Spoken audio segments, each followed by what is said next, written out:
സംസ്ഥാന സർക്കാരിനെ സാമ്പത്തികമായി വരിഞ്ഞു മുറുക്കുകയാണ് കേന്ദ്ര സർക്കാർ ചെയ്യുന്നതെന്നും മറ്റൊരു സർക്കാരിനും ഇത്രത്തോളം ക്രൂരത നേരിടേണ്ടി വന്നിട്ടില്ലെന്നും മുഖ്യമന്ത്രി പിണറായി വിജയൻ സർക്കാരിന്റെ 3 വർഷത്തെ പ്രോഗ്രസ് റിപ്പോർട്ട് പ്രകാശനം ചെയ്യുകയായിരുന്നു മുഖ്യമന്ത്രി.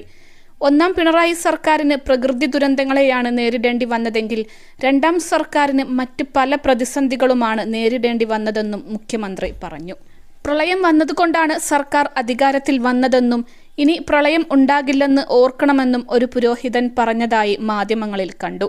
പുരോഹിതന്മാരുടെ ഇടയിലും ചിലപ്പോൾ ചില വിവരദോഷികൾ ഉണ്ടാകും എന്നാണ് ആ വാക്കുകൾ വ്യക്തമാക്കുന്നത്. നമ്മളാരും വീണ്ടും പ്രളയം ഉണ്ടാകണമെന്ന് ആഗ്രഹിക്കുന്നില്ല.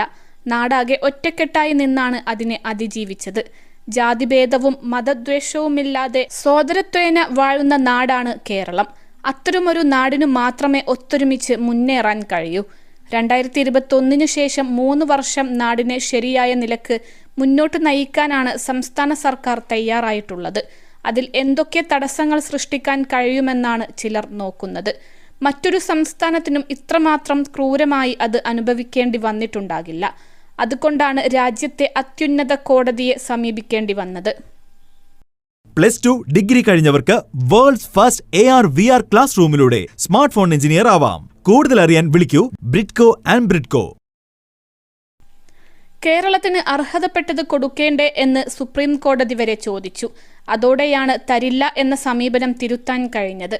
2016 മുതൽ പ്രകൃതി ദുരന്തങ്ങളാണ് നേരിടേണ്ടി വന്നതെങ്കിൽ അതിനേക്കാൾ വലിയ പ്രതിസന്ധികളാണ് പിന്നീട് നേരിടേണ്ടി വന്നത്. സാമ്പത്തികമായി ഞെരുക്കുകയായിരുന്നു. കഴിയാവുന്ന തടസ്സങ്ങൾ സൃഷ്ടിച്ച് സർക്കാരിനെ വലക്കുകയായിരുന്നു ലക്ഷ്യം. സർക്കാർ ജീവനക്കാരുടെ ശമ്പളവും പെൻഷനും മുടങ്ങുന്ന സാഹചര്യമുണ്ടായി. എന്നാൽ അത് അധികകാലം നീളാതെ പരിഹരിക്കാൻ കഴിഞ്ഞു.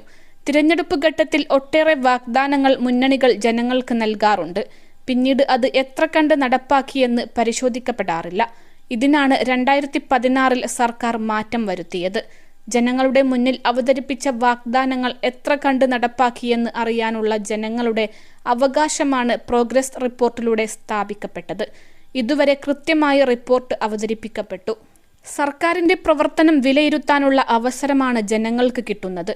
600 വാഗ്ദാനങ്ങളിൽ വിരലിലെണ്ണാൻ കഴിയുന്നവ ഒഴിച്ച് ബാക്കിയെല്ലാം പാലിക്കപ്പെടാൻ 2016 LDF സർക്കാരിന് കഴിഞ്ഞു. പല പ്രചരണങ്ങൾ ഉണ്ടായിട്ടും രണ്ടാമതും LDF സർക്കാരിനെ ജനം തിരഞ്ഞെടുത്തത് ഇതിന്റെ അടിസ്ഥാനത്തിലാണ്. കേരളത്തിന്റെ അതുവരെയുള്ള ചരിത്രം തിരുത്തിക്കുറിച്ചുകൊണ്ടാണ് ജനങ്ങൾ തുടർഭരണം സമ്മാനിച്ചത്. മഹാമാരികളെയും പ്രകൃതി ദുരന്തങ്ങളെയും മറികടന്നാണ് മുൻ സർക്കാർ പ്രവർത്തിച്ചത്. ആ ഘട്ടത്തിൽ ലഭിക്കേണ്ട സഹായം ലഭിച്ചില്ല. സഹായിക്കാൻ ബാധ്യതപ്പെട്ട കേന്ദ്രങ്ങൾ നിഷേധാത്മക നിലപാടാണ് സ്വീകരിച്ചത്. തളർന്നിരുന്നു പോകേണ്ട ഘട്ടത്തിൽ നാം ഒത്തൊരുമിച്ച് അതിനെ അതിജീവിച്ചു. ആ അതിജീവനം ദേശീയ രാജ്യാന്തര തലത്തിൽ പ്രശംസിക്കപ്പെട്ടുവെന്നും മുഖ്യമന്ത്രി ചൂണ്ടിക്കാട്ടി. സർക്കാർ അധികാരത്തിലെത്തിയ ശേഷം ഓരോ വകുപ്പിലും നടപ്പാക്കി വരുന്ന പദ്ധതികളുടെ വിശദാംശങ്ങളും എത്ര ശതമാനം പൂർത്തീകരിച്ചുവെന്നതുമടക്കം കൃത്യമായ വിവരങ്ങളാണ് പ്രോഗ്രസ് റിപ്പോർട്ടിൽ ഉൾപ്പെടുത്തിയിട്ടുള്ളത്. സെക്രട്ടേറിയറ്റ് വളപ്പിൽ നടന്ന ചടങ്ങിൽ chief secretary doctor V Venu progress report ഏറ്റുവാങ്ങി.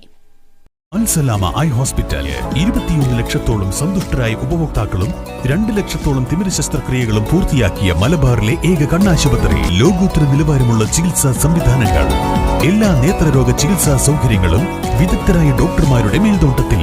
Al Salama eye hospital, hospital road, Perinthalmanna.